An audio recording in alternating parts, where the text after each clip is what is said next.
Avant de commencer la construction de votre robot ou de ses mécanismes, vous devez tout d'abord préparer votre plan de match. La première étape est de bien analyser chacune des missions. Apposez à côté de chacune d'entre elles un papier qui indique le pointage total associé. Par la suite, discutez en équipe de la difficulté que chacune d'entre elles représente.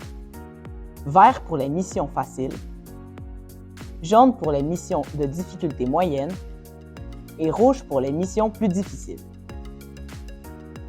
Prenez le temps de bien lire les règlements et de trouver les différentes façons de remplir les critères de pointage. Par exemple, cette mission peut être remplie de 3 façons distinctes.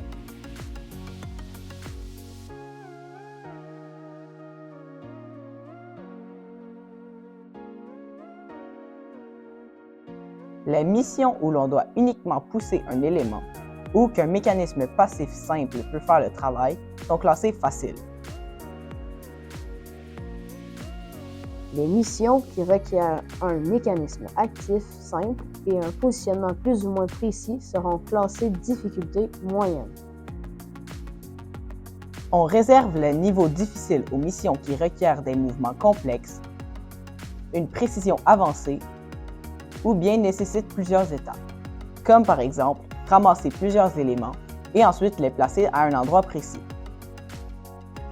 Observez également chacune des missions afin de voir si l'utilisation d'entonnoirs ou d'alignements mécaniques serait possible.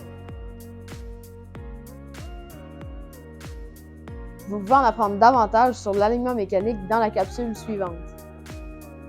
Nous avons maintenant une belle vue d'ensemble de la table de jeu.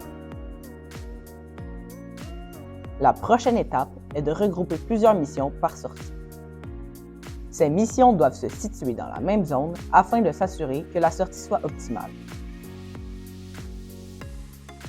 Tentez d'établir entre 3 et 6 courtes sorties afin de garder le temps total aux alentours de 90 secondes. De cette façon, on s'assure que les techniciens auront assez de temps pour effectuer les changements entre chaque sortie. Bonne chance!